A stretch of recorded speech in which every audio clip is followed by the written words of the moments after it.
పరకామణిలో జరిగిన దొంగతనం, చిన్న దొంగతనం అనేది మాట్లాడటంపై మీ అభిప్రాయం ఏంటి? మాజీ ముఖ్యమంత్రి జగన్మోహన్ రెడ్డి అనేవాడు ఎంత అవగాహన రాహిత్యంతో మాట్లాడుతున్నాడంటే దాన్ని కనీసం దొంగతనాన్ని దొంగతనమే, అది రూపాయి తిని అర్ధ రూపాయి తిని దానికి తోడు అది సాక్షాత్తు ఈ భారతదేశం ప్రపంచంలో కొలువైన ఏకైక కలియుగ దైవం శ్రీ వెంకటేశ్వర స్వామి సొత్తుని అది ₹1 దొంగతనం చేయని, $1 దొంగతనం చేయని, $9 దొంగతనం చేయని, అది అనేది దొంగతనమే అది ఎప్పటికైనా కానీ. దాన్ని సమర్థిస్తున్నాడంటే మరి ఆయన ముఖ్యమంత్రిగా ఏ విధంగా చేశాడో, ఎట్లా చేశాడో అదంతా కూడా ప్రజలు ఎందుకు అవగాహన రాహిత్యాన్ని అర్థం చేసుకుని ఈ ఆంధ్ర రాష్ట్రాన్ని ఎట్లా నాశనం చేశాడో అర్థం చేసుకుని ఆయనకి 11 సీట్ల వరకు పరిమితం చేశారు. అయినా కానీ బుద్ధి తెచ్చుకోకుండా ఈ విధంగా దొంగలకు సపోర్ట్ చేస్తూ, జనాల్లో గంజాయి బ్యాచ్కి సపోర్ట్ చేస్తూ వీళ్ళందరినీ కూడా వెనకేసుకుంటూ ఒక దొంగల బ్యాచ్ వెనకాల పెట్టుకుని ప్రజాపాలన మానేసి ఎంతసేపు ఇంట్లో పబ్జీ ఆడుకునేవాడికి ఈ రాష్ట్రం గురించి కానీ, ఈ రాష్ట్ర ప్రజల గురించి కానీ, దొంగతనాల గురించి కానీ, ప్రజల బాగోలు కానీ ఏమీ తెలియదు. అట్లాగే కేవలం $9 పట్టుకుని 72,000 అన్నాడంటే మరి ఆయనకి లెక్కలు ఏ విధంగా వచ్చో తెలుసు. ఏదైనా విషయం వస్తే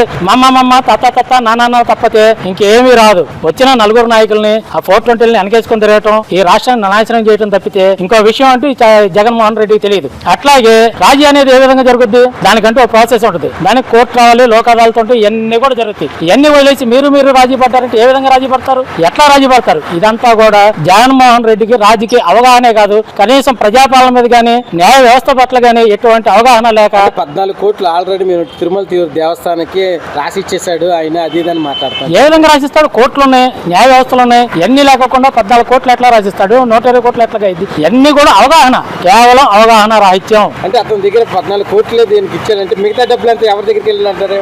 జగన్ దగ్గరికి వెళ్ళాలి. మరి ఆయన 14 కోట్లు లెక్క చెప్తున్నాడు, ఇవన్నీ లెక్క చెప్తున్నాడు కదా. మరి ఆయన నుండి దగ్గర నుండి చేపించినట్టు $9 తీసుకున్నాడు, అది పెద్ద దొంగతనం కాదంటే నేను కూడా దొంగనైతేనే ఆయన దొంగ కాదంటారు కదా.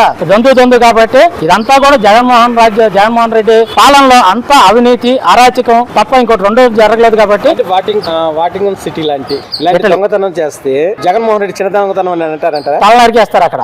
అటువంటి చోట చిన్న దొంగతనం చేసిన దొంగతనమే. ఎట్లాగైనా గానీ చట్టానికి వ్యతిరేకంగా చేసింది ఏదైనా గానీ, చట్ట కార్యకలాపాలకు వ్యతిరేకంగా చేసింది దానికి శిక్షార్హులు. అది ఎవరైనా కానీ, అది ముఖ్యమంత్రి కానీ, సామాన్యుడే కానీ, ఒక ఉద్యోగస్తుడే కానీ.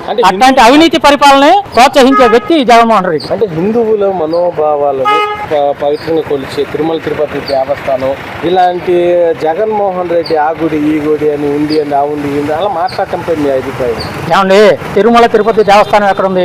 ఆంధ్ర రాష్ట్రంలో ఉంది. ఈయన సంక్రాంతికి ఇంట్లో తిరుమల తిరుపతి దేవస్థానం సెట్ చేసుకున్నాడు. మన హిందూ మనోభావాలను ఏ విధంగా గౌరవిస్తాడు, హిందువులను ఏ విధంగా గౌరవిస్తాడు? అతను ఒక క్రిస్టియన్. అక్కడ పెట్టిన వాళ్ళు చైర్మన్లు కూడా క్రిస్టియన్స్. వాళ్ళు హిందువులను ఏ విధంగా గౌరవిస్తారు, హిందువుల మనోభావాలను ఏ విధంగా గౌరవిస్తారు? హిందువులను గౌరవించరు. హిందూ ద్వేషి జగన్మోహన్ రెడ్డి అనేవాడు, హిందూ ద్వేషి.